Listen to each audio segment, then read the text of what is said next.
gostaria de cumprimentar a todos os presentes com a paz do Senhor, amém, irmãos? Cumprimentar também o nosso pastor presidente, já parabenizei ele pela passagem do seu aniversário. Deus continue abençoando grandemente o senhor, a sua família.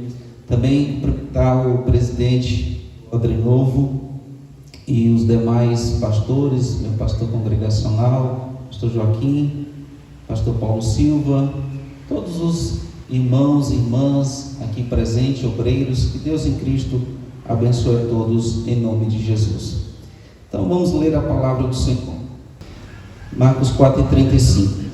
Naquele dia, sendo já tarde, Jesus disse aos discípulos: vamos passar para outra margem. E eles, despedindo a multidão, o levaram assim como estava no barco, e outros barcos o seguiam. Ora, levantou-se grande temporal de vento, e as ondas se arremessavam contra o barco, de modo que o mesmo já estava se enchendo de água. E Jesus estava na polpa, dormindo sobre o travesseiro. Os discípulos o acordaram e lhe disseram: Mestre, o Senhor não se importa que pereçamos? E ele, despertando, repreendeu o vento e o mar. Ele disse: acalma-se, fique quieto. O vento se aquietou e tudo ficou bem calmo. Então Jesus lhes perguntou: por que vocês são tão medrosos? Como é que ainda não têm fé? E eles, possuídos de grande temor, diziam uns para os outros: quem é este que até o vento e o mar lhe obedece? Quem é este que até o vento e o mar lhe obedece? Você pode dizer assim: quem é ele? Esse é o tema da mensagem para esta noite. Poder sentar glorificando a Deus. Glória a Jesus. O meu propósito nessa mensagem é exaltar o nome do Senhor Jesus nesta noite. Glória a Deus. Eu não vou me prender muito a esse texto, às questões geográficas desse texto, pois apesar da Bíblia estar chamando de Mar da Galileia, na verdade não era um mar, era um grande lago de águas doces ali em Israel, que tinha aproximadamente 20 quilômetros de comprimento por 14 de largura. E Jesus passou o dia pregando, ensinando, curando as pessoas, então ele estava muito cansado. E quando foi no finalzinho da tarde, ele disse: vamos para outra margem, lá tem mais pouca gente, tem menos cidades, então eu vou descansando daqui para o outro lado. Então Jesus estava muito cansado e ele começou a dormir um profundo sono ali naquele barco, e de repente veio uma grande tempestade e os discípulos achavam que o barco iria afundar. Eles começaram a entrar em desespero. É natural, você está no meio de um lago, de um mar, e de repente vem um furacão, vem uma tempestade. Eles então estavam em estado de desespero. E quando eles olharam para Jesus, Jesus estava ali dormindo, pastor Paulo, no barco, de tão cansado que estava. Afinal de contas, ele não era só 100% homem, mas 100% Deus, mas também 100% homem. Ele tinha uma natureza humana, e nessa natureza humana ele estava ali cansado. E os discípulos acordaram a Jesus e disseram: Senhor, tu não se importa, nós estamos prestes a perecer. E o Senhor então, despertando daquele sono, ele acalma, ele fala aos ventos, ao mar, e de repente houve uma grande bonança. E quando os discípulos viram essa demonstração da divindade de Cristo, do poder de Cristo, eles ficaram tão admirados, eles ficaram tão cheios de temor, que eles começaram a questionar uns com os outros: mas que homem é este que até o vento e o mar lhe obedecem? Então, quem quem é Ele, quem é Jesus, quem é o Deus que nós servimos, quem é o Deus que nós estamos aqui para cultuar nesta noite. Então, queridos irmãos, eu gostaria de fazer uma viagem convosco através das páginas da Bíblia Sagrada, mas antes disso, entrar um pouquinho no contexto histórico de Jerusalém. Portanto, vamos fazer uma viagem no tempo esta noite. Vamos voltar à cidade de Jerusalém na época de Cristo. Perceba que os moradores desta cidade, uma cidade que tinha um berço de uma cultura milenar, perceba que esses moradores, eles viviam ali da glória do passado, dos seus ancestrais, dos patriarcas, dos juízes, dos grandes líderes da história de Israel, dos seus reis, seus profetas.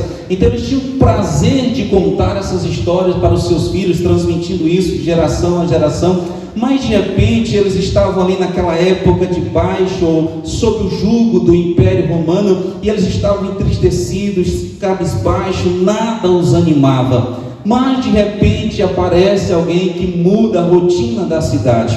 Nela não se comentava outra coisa a não ser sobre um homem que fazia atos inimagináveis, que possuía uma eloquência espantosa, um homem de grande talento poético, que quando abria sua boca incendiava os corações. As crianças se sentiam seguras ao seu lado, mas os homens cruéis temiam o seu olhar. Ele era capaz de desafiar poderosos governantes, pois era um homem de tremenda coragem, mas os fracos se sentiam fortalecidos com ele. Ele era um homem muito inteligente. Por causa da sua inteligência, ele foi capaz de desafiar até mesmo os doutores da lei, de tal modo que eles não conseguiam nem mesmo lhe responder. A capacidade intelectual de Jesus era tamanha que ele era simplesmente um mestre com as palavras. Ele era um homem extremamente amigo das pessoas. Ele era capaz de dizer palavras de conforto, encorajamento e esperança aos pecadores, e até mesmo de tocar os intocáveis leprosos, aqueles que ninguém queria tocar. Ele os tocava, ele os abraçava, ele os curava, ele os sarava, ele os restaurava. Jesus, ele era assim, era uma pessoa gentil, dócil e forte, uma grande combinação, pastor Paulo, de temperamento e caráter. E quando nós olhamos para o caráter de Jesus, ele era tão transparente que ele foi capaz de perguntar: quem dentre vós me convence de pecado? Mas nem mesmo o pior dos seus inimigos pode apontar um erro ou pecado que ele tivesse cometido. Ele era duro com as pessoas religiosas daquela época, os fariseus, por causa de suas atitudes hipócritas, mas ele era gentil com os pecadores, porque ele sempre amou os pecadores. Uma certa feita, ele olhando para as multidões, ele disse em Mateus 11:28: vinde a mim todos vós que estáis cansados e oprimidos, e eu vos aliviarei. Tomai sobre vós o meu jugo e aprendei de mim, que sou manso e humilde de coração, e em mim vocês encontrarão descanso para as vossas almas, porque o meu jugo é suave e o meu fardo é leve. Aleluia. Somente essas pessoas que foram a Jesus souberam em verdade quem era Ele. Queridos irmãos, eu gostaria, continuando ainda essa reflexão, de questionar com você: por que alguém que viveu há 2000 anos atrás influencia tantas pessoas na terra até hoje? Porque milhares de pessoas pelo mundo usam o seu nome, porque se denominam cristãos e o têm como seu Senhor, porque suas palavras permanecem vivas até hoje, mexendo com milhares de pessoas de todas as línguas, de todos os níveis sociais, culturais e econômicos, porque homens que nunca ouviram, nunca o tocaram, entre eles pensadores, filósofos, cientistas, confessaram que não apenas creram nele, mas que também o amaram. Porque muitas pessoas pelo mundo lhe dão a vida em obediência e serviço, como nós estamos aqui nesta noite para cultuar o nome dele. Porque, queridos irmãos, essas pessoas então lhe dão a vida em obediência e serviço porque toda a história está dividida em antes e depois de Cristo. Quem é Jesus Cristo? Esta era basicamente a pergunta que os discípulos estavam fazendo naquele barco quando viram acalmar aquela tempestade. Quem é este homem? Quem é Jesus Cristo. As pessoas queriam tanto saber quem era ele, que alguns chegavam até mesmo a conjecturar que ele era João Batista, quando viam a sua autoridade. Outros, quando viam chorar, diziam: deve ser Jeremias, o profeta das lágrimas. Mas ainda outros, quando viam os sinais, os milagres que ele fazia, diziam: deve ser Elias, ou alguns dos profetas. Todos diziam alguma coisa sobre ele. Por exemplo, as multidões diziam que ele falava com autoridade. Os seus discípulos diziam: não, ele é o Cristo, ele é o Filho do Deus vivo. Aleluia. Os fariseus, os invejosos diziam: ele senta com pecadores, ele come com pecadores, ele acolhe publicanos e pecadores. Era isso que diziam os fariseus. Todos diziam alguma coisa. Os soldados, quando olhavam para ele, diziam assim: nós nunca vimos homem algum falar como ele, nós não temos nem como prender ele, porque a gente vai para prender ele, mas nós ficamos parados admirando as palavras que saem da boca dele. Que graça, aleluia. Queridos irmãos, todos diziam alguma coisa sobre ele. Por exemplo, os arquitetos diziam que ele é a pedra angular, que os construtores rejeitaram a pedra de esquina. Os astrônomos diziam que ele é a resplandecente estrela da manhã. Os alfaiates, que ele é o linho fino do templo. Os banqueiros dizem que ele é a pérola de grande valor, ele é o dono do ouro e da prata. Os biólogos dizem que ele é a vida. Os coveiros dizem que ele é o vencedor da morte. Os eletricistas dizem que ele é a luz do mundo. O joalheiro diz que ele é a pérola de grande valor. O jardineiro diz que ele é a rosa de Sarão. Ele é o lírio dos vales. O médico diz que ele é o médico dos médicos. Os marceneiros diz que ele é o carpinteiro de Nazaré. Os padeiros diz que ele é o pão da vida. Os perfumistas diz que ele é o bálsamo de Gileade. O genealogista diz que ele é a raiz e a geração de Davi. Os filósofos diz que ele é a verdadeira sabedoria. Ou até mesmo os políticos dizem: ele é o governador das nações. Aleluia. Os soldados dizem: ele é o Senhor dos exércitos. Os teólogos dizem: ele é o Filho de Deus. Ele é o zelador da casa de Deus. Nós só estamos aqui hoje porque ele zela por esta casa e pelas nossas vidas.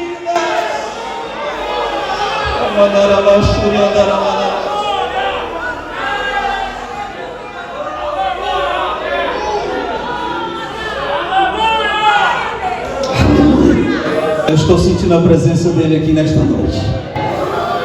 As profissões diziam alguma coisa sobre ele, mas você pensa que o nosso alfabeto ficou de fora? Não. A letra A diz que ele é o advogado da igreja. A letra B diz que ele é o bispo das nossas almas. A letra C diz que ele é o Cristo. A letra D diz que ele é Deus forte. A letra E diz que ele é o Emanuel. A letra F diz que ele é o Filho de Deus. A letra G diz que ele é o homem perfeito. A letra I diz que ele é a imagem do Deus invisível. A letra J diz que ele é Jesus. A letra L diz que ele é o leão da tribo de Judá. A letra M diz que ele é o maravilhoso. A letra N diz que ele é o Nazareno. A letra O diz que ele é onipotente. A letra P diz que ele é o príncipe da paz. A letra Q diz que ele é o queridinho do Pai.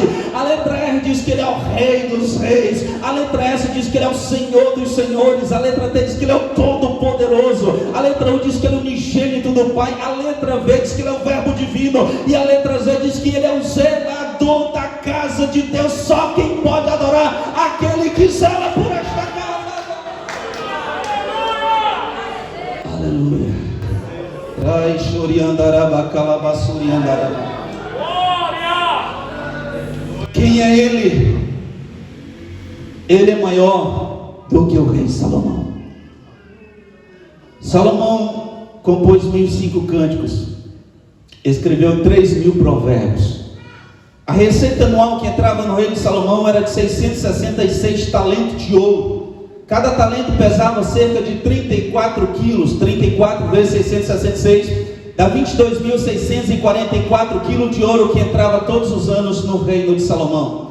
Salomão possuía 4.000 cavalos, na sua maioria importados do Egito, 12.000 cavaleiros, 1.400 carros de guerra, 153.600 trabalhadores. Para suprir a necessidade da mesa do rei Salomão, era necessário todos os dias 30 couros de farinha, ou seja, 6.730 litros de farinha.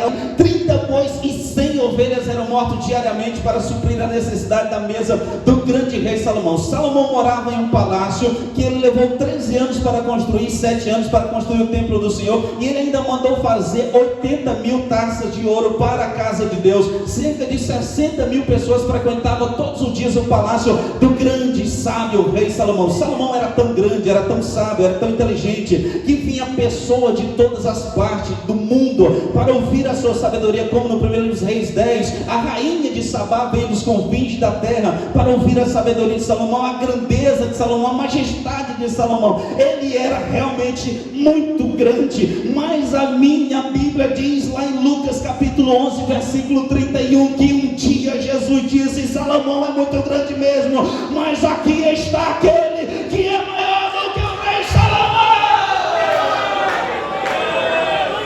Quem é ele? Ele é o maior do que o rei Salomão. Aleluia. Quem é ele? Ele é o Deus de Gênesis, é o Deus de Êxodo, é o Deus de Levítico, é o Deus de Número, Deuteronômio, Josué, Juízes, Ruth, Samuel, Reis, Crônicas, Esdras, Neemias, Esther, Jó, Salmos, Provérbios, Eclesiastes, Cantares, Isaías, Jeremias, na Lamentações de Jeremias. Ele é o Deus de Ezequiel, de Daniel, de Oséias, de Joel, de Amós, de Obadia, de Jonas, de Miqueias, de Naum, de Abacuque, de Sofonias, de Ageu, de Zacarias, de Malaquias, de Mateus, de Marco, de Lucas, de João, de Romano, de Coríntios, de Gálatas, de Efésios, de Filipenses, de Colossenses, de Tessalonicenses, de Timóteo, de Tito, de Filemão, de Hebreu, de Tiago, de Pedro, de João. E é também o Deus do Apocalipse, é o Deus da consumação de todas as coisas, é o Deus que nós iremos habitar a eternidade com Ele. Quem é Ele? Aleluia. A Bíblia diz em Gênesis 1:1 que Ele é aquele que no princípio criou os céus e a terra. Quem é Ele? Ele é o Deus de Gênesis 2:7, que de um só fez toda a geração dos homens para habitar sobre a terra. Ele é o Deus de Gênesis 7, que enviou dilúvio sobre toda a terra, mas salvou a Noé e a sua família porquanto creram nele. Ele é o Deus de Gênesis 19, que destruiu as cidades ímpias de Sodoma e Gomorra, mas livrou o justo Ló porquanto era seu servo no meio daquelas cidades ímpias e pecadoras. Ele é o Deus do Êxodo, capítulo de número 12, que operou sinais e maravilhas na terra dos faraós, quando foi tirar o seu povo em direção à promessa. Ele é o Deus do Êxodo, capítulo 13, que guiou o seu povo no deserto, durante o dia numa coluna de nuvem, e durante a noite numa coluna de fogo. Ele é o Deus do capítulo 14 do Êxodo, que abriu as águas do Jordão para o seu povo passar a pé enxuto. Ele é o Deus do capítulo 16 do Êxodo, que enviou o maná do céu para alimentar o seu povo no deserto. Ele é o Deus do capítulo 17 do Êxodo, que fez jorrar água da rocha para saciar a sede do seu povo. Ele é o Deus do capítulo 19 do Êxodo, que desceu sobre o monte Sinai e o monte estremecia com a sua glória. Ele é o Deus do capítulo 22 de Números, que até mesmo fez uma jumenta falar com o profeta. Ele é o Deus do capítulo 3 de Josué, que abriu as águas do Jordão quando este transbordava sobre todas as suas ribanceiras. Quem é Ele? Ele é o Deus do capítulo 6 de Josué, que derrubou as muralhas de Jericó para o seu povo conquistar a vitória. Ele é o Deus que ainda derruba muralhas. Essa muralha que está na tua frente, eu profetizo hoje, vai cair por terra, você vai conquistar a vitória. Aleluia. Quem é Ele? Ele é o Deus de Josué capítulo 10, que parou a rotação da terra, reduziu a rotação da terra, porquanto estava ouvindo a oração do seu servo e pelejando pelo seu povo. Quem é Ele? Ele é o Deus do primeiro livro dos Reis capítulo 18, que derramou o fogo do céu sobre o altar de Elias. Quem é Ele? Ele é o Deus do segundo livro dos Reis capítulo de número 6, que fez o machado flutuar sobre as águas do rio Jordão. Quem é Ele? Ele é o Deus de Daniel capítulo 3, que passeou no meio do fogo com Ananias, Misael e Azarias. Ele é o quarto homem da fornalha. Quem é Ele? Ele é o Deus do capítulo 6 de Daniel, que fechou a boca do leão e guardou seu servo na cova. Quem é Ele? Ele é o Deus de Lucas capítulo 4, que curou a sogra de Pedro que estava com febre. É o Deus do capítulo de número 7 de Lucas, que ressuscitou o filho da viúva lá da cidade de Naim. É o Deus do capítulo 8 de Lucas, que ressuscitou o filho, a filha de Jairo, e ainda curou aquela mulher paralítica, aquela mulher do fluxo de sangue, que há 12 anos sofria com uma hemorragia. Quem é Ele? Ele é o Deus do capítulo 13 de Lucas, que curou aquela mulher que há de 13 anos, 18 anos, andava curvada, andava enferma. Quem é Ele? Ele é o Deus do capítulo 17 de Lucas, que purificou a 10 leprosos de uma só vez, ainda que só um voltou para agradecer. Quem é Ele? É o Deus do capítulo 18 de Lucas, que deu vista ao cego Bartimeu, ao cego de Jericó, quando este clamava e dizia: Jesus, filho de Davi, tem misericórdia de mim. Ele olha e diz: o que queres que eu te faça? O cego disse: eu quero ver. Ele disse: então eu sou aquele que te faz ver. Veja, Bartimeu. Ele é o Deus que abre os olhos do cego. Quem é Ele? Ele é o Deus do capítulo 2 de João, que transformou mais de 600 litros de água em vinho. É o Deus do capítulo 5 de João, que curou aquele paralítico do tanque de Betesda, que há 38 anos estava enfermo enfermo, estava doente. Quem é Ele? Ele é o Deus do capítulo 6 de João, que com apenas 2 pães e 5 peixes alimentou mais de 5.000 homens, além de mulheres e crianças. Ele ainda é o Deus do capítulo 11 de João, que quando Lázaro estava morto, quando Lázaro estava, quem sabe, lá no seio de Abraão, estava cheirando mal, porque já era de 4 dias, ele foi até a boca do sepulcro, e ele disse: Lázaro, vem para fora. Lázaro ouve a voz dele lá no seio de Abraão. Depois de 4 dias, a pedra removida, e Lázaro sai para fora, ressurreto, ouvindo a voz e o chamado dele.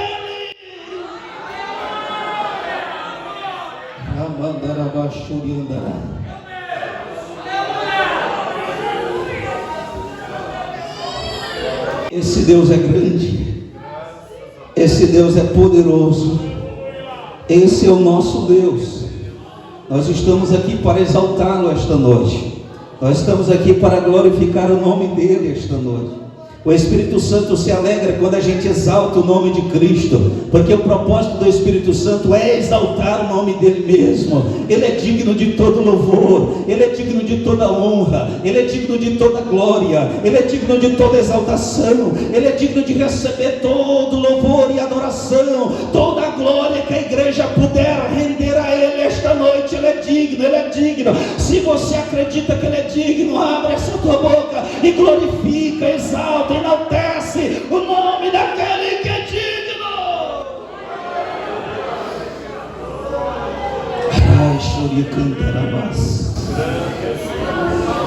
Quem é ele? Aleluia.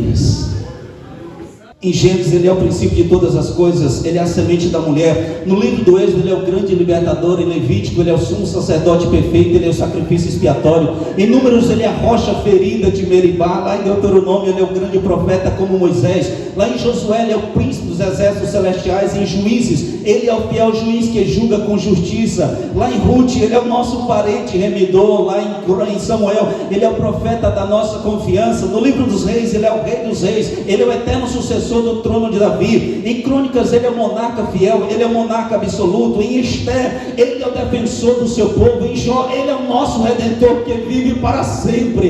Nos Salmos ele é o bom pastor que dá vida pelas ovelhas. Em Provérbios ele é a verdadeira sabedoria. Em Eclesiastes ele é o grande pregador. Em Cantares ele é o amado noivo da igreja. Em Isaías ele é o Messias prometido, maravilhoso, conselheiro, Deus forte, Pai da eternidade, príncipe da paz. Em Jeremias ele é o profeta que chora, mas em Lamentações ele é o consolo do seu povo. Em Ezequiel ele é a glória viva de Israel. Em Daniel ele é o 4º homem da fornalha. Em Oséias ele é o esposo fiel. Em Joel ele é o avivalista da igreja. Em Jonas ele é o missionário, ele é o profeta em terra estranha. Em Amós é aquele que levantará a tenda de Davi. Em Abacuque ele é o santo que veio de Temã. Em Sofonias é o Senhor poderoso para salvar. Em Ageu ele é o desejado de todas as nações, é a glória da segunda casa. Em Miqueias ele é o cidadão de Belém. Em Zacarias ele é o muro de fogo em volta de Jerusalém. Em Malaquias ele é o sol da justiça, é a recompensa dos dizimistas.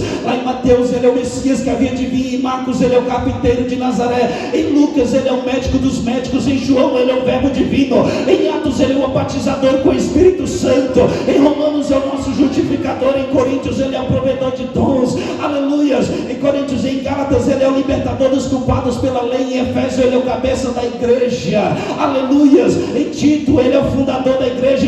Em Filemon ele é o quitador das nossas dívidas. Em 1 Tessalonicenses, 2 Tessalonicenses ele é o Senhor que arrebatará a sua igreja. Em Hebreus ele é o autor e consumador da nossa fé. Em Tiago ele é a alegria da igreja. Em Pedro é o Senhor que não retarda a sua vida. Em João ele é o amor verdadeiro. Em Judas ele é o profetizado por Enoque, o Senhor que virá com milhares de seus santos. Quem é ele? Ele é a água da vida, ele é o pão da vida, ele é a ressurreição e a vida, ele é a ressurreição e a vida, ele é o príncipe dos reis da terra, ele é o primogênito dos mortos, ele é a raiz e a geração de Davi, ele é a resplandecente estrela da manhã, ele é aquele que virá com as nuvens dos céus, poder e grande glória, cujas vestes são brancos, os cabelos são os brancos, os pés como latão reluzente, e sobre a coxa o nome escrito dizendo que ele é o Rei dos reis e Senhor dos senhores.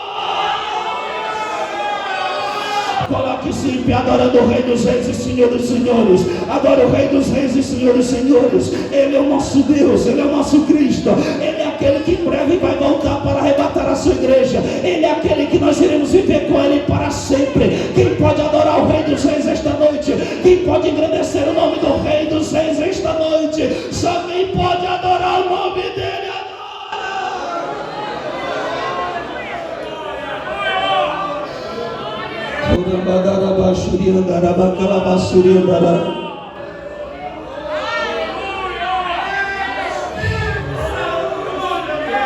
Adore o Senhor.